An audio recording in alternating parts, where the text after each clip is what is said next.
Kwangwa birababaza iyo umuntu wakundaga akubwiye yuko atakigushaka, umutima uravunika cyane, ariko ikibazo si ukwangwa ahubwo ikibazo ni uburyo wowe ubyitwaramo. Uyu munsi tugiye kuvuga ibintu 15 ugomba kwirinda igihe bakwanze. Ikintu cya mbere, hagarika kubinginga kuko urukundo ntirusatirizwa. Niba umuntu atagushaka, kumwinginga niba uzamuhindura. Ikintu cya kabiri, hagarika kumuhamagara buri munsi kugira ngo agaruke, kubera ko igitutu si love ni independence.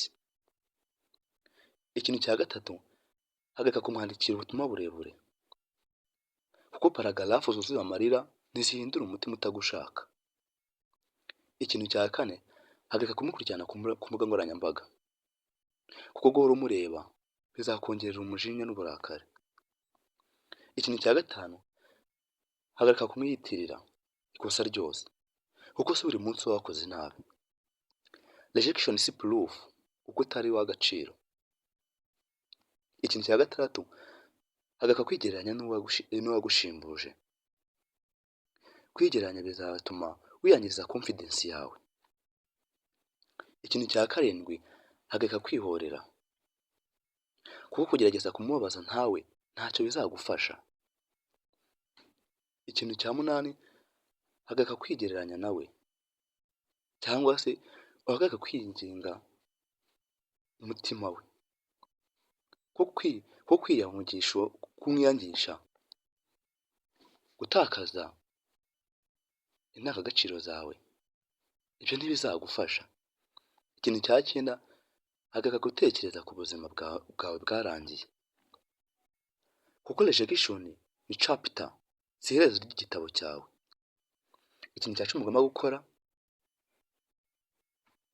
hagarika kwihisha, jya hanze hakomeye kugira ngo umeze kubaho neza. Ntutume umuntu aguhindurira ubuzima bwawe. Ikintu cya 11, hagarika kwibaza ati ni iki naburaga, kubera ko kuba atagushaka si uko hari icyo waburaga ahubwo nuko mutari compatible. Ikintu cya 12, hagarika kugerageza kumwereka yuko wahindutse. Ntuhinduke kubera umuntu umwe gusa ahubwo uhinduke kubera iterambere ryawe. Ikintu cya 13, hagarika guhora usubiramo amateka y'ibyabaye kuko replay y'ibyabaye izakomeza kugukomeretsa. Ikintu cya 14, hagarika kwemera inshuti zibuba urwango. Hitamo abantu bagutera imbaraga aho kugutera urwango. Ikintu cya 15, hagarika gutinya gutangira bundi bushya kuko rejection ifungura undi muryango. Ntutinya kongera gukunda. Ukuri gukomeye, kwangwa birababaza pe, ariko uko byitwaramo nibyo bigena niba uzakomeza cyangwa uzasubira mu marira. Sometimes rejection is protection. Ni icyo mu byo twavuze wowe se wumva wakagombye guhagarika ako kanya? Ese wigeze kwangwa? Ese niba yarigeze kwangwa wabyitwaye mute?